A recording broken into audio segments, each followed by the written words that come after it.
साथियों, आज पुनः फलित ज्योतिष पाठ 34 में आप सभी का स्वागत है। हम ग्रहों की बात कर रहे हैं, ग्रहों पे चर्चा चल रही थी। तो ग्रहों में कल आपको हमने बताया था ऐसे ग्रहों के बारे में चर्चा भी पिछले पाठ में हुई थी जो दिखाई नहीं देता है लेकिन ग्रहों को प्रभाव डालता है। तो ग्रह क्या है? ग्रह पहले आप जान लें। नंबर 1 सूर्य ग्रह है। नंबर 2 चंद्रमा। नंबर 3 मंगल। नंबर 4 बुध। नंबर 5 बृहस्पति। नंबर 6 शुक्र और नंबर 7 शनि और नंबर 8 राहु और नंबर 9 केतु। अब पिछले में आज चर्चा तो हम करेंगे, ग्रहों की पारिवारिक व्याख्या करेंगे। तो ग्रहों के पारिवारिक व्याख्या में सूर्य को जो है किसका पत्न प्राप्त है? सूर्य को पिता की संज्ञा प्राप्त है। तो यानी पिता से संबंधित जो भी कुछ देखना होगा, सभी चीजों को देखने के लिए पिता से संबंधित हम किसका वो करेंगे? हम सूर्य का जो है देखना बहुत आवश्यक हो जाएगा। इसी प्रकार चंद्रमा के लिए जो है, चंद्रमा को माता का संज्ञा प्राप्त है। तो माता से संबंधित कोई भी चीज हमको जाननी होगी तो चंद्रमा से हम जानेंगे। तीसरी चीज आती है मंगल। मंगल जो है, मंगल से भाई के बारे में कोई भी चीज हमको ज्ञान करना होगा तो मंगल से जानेंगे। बुध जो है, बुध से जो है बहन, बुआ, मौसी आदि को जानेंगे। बृहस्पति से गुरु तुल्य लोगों को, गुरु और गुरु तुल्य व्यक्ति। शुक्र से पत्नी, प्रेमिका। शनि से सेवक, राहु से भी सेवक और केतु से भी सेवक। तो सवाल ये उठता है कि ये क्या है? अब आप समझिए कि पिता के संबंध में कोई भी प्रश्न आता है, कोई भी प्रश्न पिता से संबंधित आएगा तो किसका होगा? सूर्य को देखना अति आवश्यक होगा। बिना सूर्य के पिता के प्रश्न की जानकारी नहीं दी जा सकती।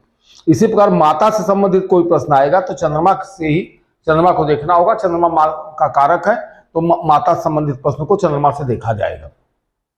भाई से संबंधित कोई प्रश्न आएगा तो मंगल उसका प्रतिनिधित्व करेगा। मंगल से जो है उसके प्रश्नों को देखा जाएगा। बुध जो है बहन बुआ से संबंधित, बहन बुआ मौसी, तो इनसे संबंधित कोई प्रश्न यदि आता है, दिमाग में आता है, कोई प्रश्न पूछता है तो बुध को देखना आवश्यक। उनके घरों को भी देखा जाएगा लेकिन इनको देखना बहुत जरूरी होगा। गुरु का बृहस्पति से यदि प्रश्न आता है तो बृहस्पति से गुरु का जो है देखा जाएगा कि गुरु, बृहस्पति जो है गुरु है, गुरु तुल्य लोग। तो गुरु कौन होता है? गुरु जो हमें पढ़ाते हैं, शिक्षा देते हैं। और गुरु तुल्य लोग होते हैं जो हमारे बुजुर्ग हैं, जिनको ज्ञान हमसे ज्यादा है, वो भी हमको ज्ञान पहुंचाते हैं। शुक्र जो है पत्नी, प्रेमिका। शुक्र जो है जब भी प्रभावित होगा, पत्नी, प्रेमिका, इन सब के संबंधित कोई प्रश्न उठता है तो उस प्रश्न पे हम शुक्र की जो है विचार करते हैं। शनि, राहु, केतु ये तीनों जो है सेवक हैं और सेवक से, नौकर चाकर से संबंधित कोई प्रश्न उठता है तो वो जो है शनि, राहु, केतु से हम देखेंगे। ये चीजें दिखाई देती हैं। अभी आप देख रहे हैं कि सूर्य पिता दिखाई देगा, माता दिखाई देगी, भाई, बहन, बुआ, गुरु, पति, प्रेमिका, सेवक, ये सब दिखाई देने वाली चीज। पिछले अध्याय में आपको हमने क्या बताया था कि इन्हीं मैंने बताया था, हम उसको फिर रिपीट कर दे रहे हैं कि वो चीजें दिखाई नहीं देती हैं लेकिन जिंदगी पे प्रभाव डालती हैं। तो दिखाई न देने वाली चीजें कौन कौन सी थी? सूर्य से आत्मा, चंद्रमा से मन भी दिखाई नहीं देता है। मंगल से बल भी दिखाई नहीं देता है, अनुभव करने की चीज है। बुध से बुद्धि भी दिखाई नहीं देती, अनुभव करने की चीज है। बृहस्पति से ज्ञान, सुख और ज्ञान, ये भी दिखाई नहीं देता है, अनुभव करने की चीज है। शुक्र से कामनाएं कामनाएं कामनाएं भी दिखाई नहीं देती हैं, मन में इच्छाएं जागृत होती है, कामेच्छा जो होती है सब काम इच्छा कामनाएं सब इससे जो है वो भी दिखाई नहीं देती है, वो उसकी है। शनि से कर्म कर्म जो है ये भी दिखाई नहीं देता, कर्म किया जाता है, कर्म करने कर्म क्या कितना किया गया वो चीज नहीं, ये भी दिखाई नहीं देता है। और सेवा ये जो है जिस ग्रहों के साथ रहते हैं, नहीं कहा था जिस ग्रह के साथ रहेंगे, जिस ग्रह के साथ रहते हैं उसका ही प्रभाव देने लगते हैं।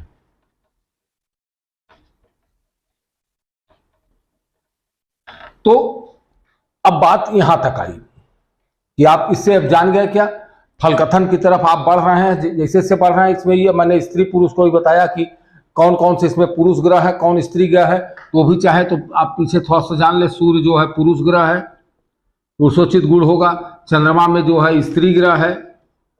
मंगल जो है पुरुष ग्रह है। बुध जो है पुरुष नपुंसक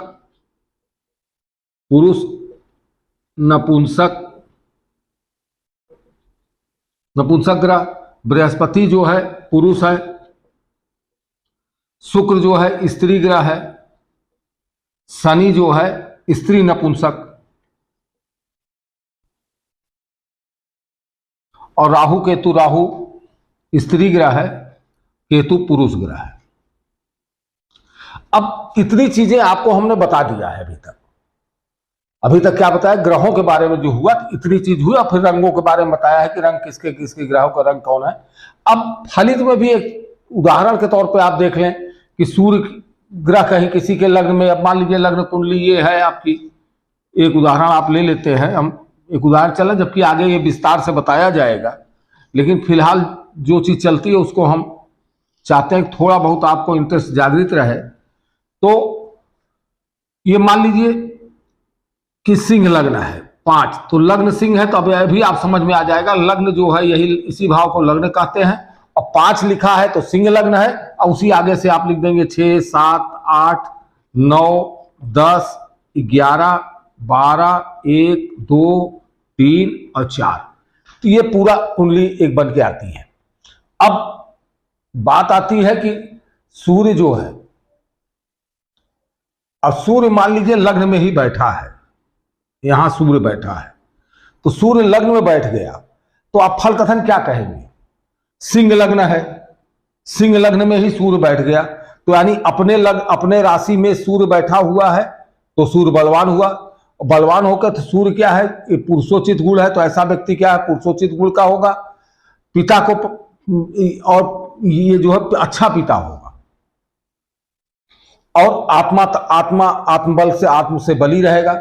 अब पिता का प्रश्न मान लीजिए आता है, ये तो एक मैंने साधारण बताया कि यहाँ पे ये कह देंगे सूर्य यदि प्रथम भाव में बैठा है तो ये उसका व्यवहार होगा, दूसरे में बैठेगा धन भाव में सूर्य बैठेगा तो धन जो है, तो आगे बड़ी चीजें आएंगी, क्योंकि इससे अभी और भी चीजें राजस्व राज की चीजें देखी जाती है, वो देखी जाती है, तो जिसको पता है सबको लेके इसका फल कथन कहने में आएगा।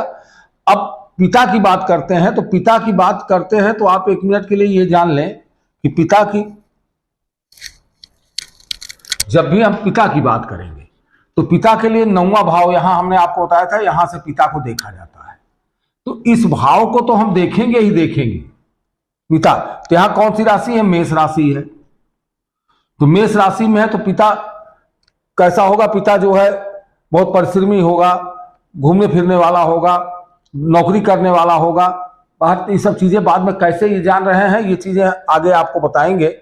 लेकिन पिता को देखने के लिए कुंडली इसकी है, अब पिता के देखना है, इसका पिता कैसा होगा, तो वो जब जानकारी करनी होगी तो सूर्य को भी, और सूर्य मान लीजिए यही बैठा है तो होगा बहुत तेजवान होगा। सूर्य मान लीजिए पिता का सूर्य जो है, आप उदाहरण तौर पर मानिए पिता का सूर्य यहां बैठा है, तो पिता ये सूर्य, माफ कीजिएगा, सूर्य यहां बैठा है, और सूर्य यहां बैठा तो सूर्य पिता से सूर्य जो है 7, 8, 9, 10, 10वें बैठा केंद्र में गया है, तो पिता ठीक है, कोई दिक्कत नहीं होगी, पिता जो है ठीक ठाक होगा। लेकिन यही पिता जो है व्यय, यहां अपने से व्यय में आया, तो पिता का जो है नुकसान हो जाएगा। अपने धन में पिता का भाव का स्वामी जो है, यहाँ का स्वामी मेष का मंगल यहाँ आ गया, या सूर्य की स्थिति जैसी इस कुंडली में बनेगी, आगे आपको हम ये बताएंगे कि सूर्य जो है कब अच्छा होगा कब बुरा होगा। सूर्य अच्छा होगा तो पिता अच्छा होगा, सूर्य खराब होगा तो पिता खराब होगा। तो इसलिए सूर्य को देखना बहुत आवश्यक होगा और सूर्य को ही देखा जाएगा। तभी आज आप इतना समझे, ज्यादा विस्तृत कर देंगे तो आपको समस्या समझने में दिक्कत होगी। अतः छोटे छोटे पाठ को ही रहने दीजिए। हम पिछला भी रिपीट कर देते हैं कि पीछे हमने क्या पढ़ाया है, थोड़ा बहुत आपको रिपीट कर देते हैं आपको, जिससे पुनः याद हो जाए। आप इसको सब्सक्राइब करते रहिए, लाइक करते रहेंगे तो आपको समय समय पर मिलता रहेगा, और क्रम से इसको पढ़ते रहें। निश्चित तौर पे आपको जो है ज्योतिष पूर्ण रूप से आ जाएगा। और जहां कहीं संशय हो उसको कमेंट में डाल दें, लेकिन पाठ से संबंधित प्रश्न ही करें। धन्यवाद, सभी को नमस्कार।